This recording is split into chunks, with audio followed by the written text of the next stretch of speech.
29 अप्रैल को पश्चिम बंगाल में दूसरे चरण की वोटिंग होनी है। इस वोटिंग से ठीक पहले चुनाव आयोग ने सप्लीमेंट्री वोटर लिस्ट जारी की है, जिसमें 1468 लोगों के नाम फिर से वोटर लिस्ट में जोड़ दिए गए हैं। ये वही लोग हैं जिनके नाम SIR के दौरान कट गए थे। इन्होंने सुप्रीम कोर्ट के डायरेक्शन पर बने ट्रिब्यूनल्स में अपील की और अब सुनवाई के बाद उनका नाम वापस आ गया है। लेकिन बड़ी खबर ये नहीं है कि 1468 लोगों के नाम वोटर लिस्ट में दोबारा जुड़ गए। खबर ये है कि करीब 12,09,000 लोगों ने नाम वापस जुड़वाने के लिए अपील की थी और उनमें से सिर्फ 1474 पर ही सुनवाई हो पाई। 1468 लोगों के नाम वापस जुड़ सके और 6 को खारिज किया गया।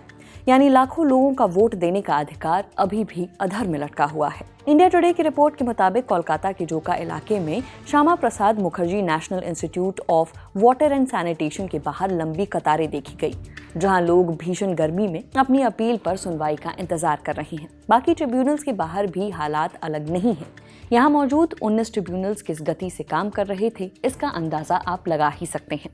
चुनाव आयोग के मुताबिक इन 19 ट्रिब्यूनल्स के पास नाम जोड़ने और हटाने के लिए करीब 34 लाख आवेदन पहुंचे थे। पहले चरण से पहले जो सप्लीमेंट्री लिस्ट आई थी, उसमें सिर्फ 139 नाम जोड़े गए थे और 8 हटाए गए थे और अब 1468 और जुड़ पाए हैं। बड़ी बात यह है कि इनमें से कुल कितने मामलों पर ट्रिब्यूनल सुनवाई कर पाया है, इसकी भी साफ जानकारी नहीं है। यानी काम कितना हुआ, ये भी क्लियर नहीं। पूरा मामला तब शुरू हुआ जब जांच के दौरान सामने आया था कि लॉजिकल डिस्क्रिपेंसीज के आधार पर करीब 27,10,000 नाम वोटिंग लिस्ट से हटाए गए हैं। इसके बाद ट्रिब्यूनल्स बनाए गए, लेकिन चुनाव नजदीक होने के बावजूद इन्हें शुरू होने में काफी समय लग गया। फिर सुप्रीम कोर्ट ने दखल दिया। संविधान के आर्टिकल 142 का इस्तेमाल करते हुए कोर्ट ने कहा कि जिस भी वोटर का केस पोलिंग से 2 दिन पहले तक ट्रिब्यूनल क्लियर कर देगा, उसका नाम इस बार की वोटर लिस्ट में जोड़ दिया जाए। साथ ही कोर्ट ने यह भी साफ किया था कि सिर्फ ट्रिब्यूनल के सामने अपील पेंडिंग होने की वजह से किसी व्यक्ति को वोट डालने का अधिकार नहीं मिल जाता। इसी के बाद चुनाव आयोग ने 28 अप्रैल की सुबह दूसरी सप्लीमेंट्री लिस्ट जारी की है।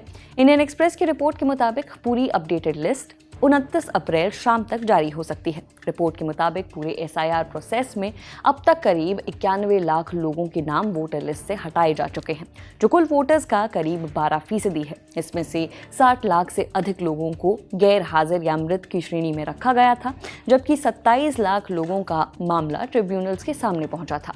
कुल मिलाकर लंबित अपीलों और स्लो प्रोसेस ने बंगाल चुनाव के दूसरे चरण से पहले मतदाताओं के बीच असमंजस और चिंता की स्थिति पैदा की है। आपकी इस पर क्या राय है, कमेंट कर जरूर बताएं। मेरा नाम है नेहा धीमान, कैमरा के पीछे है उदित। देखते रहिए दी ललन टॉप। शुक्रिया।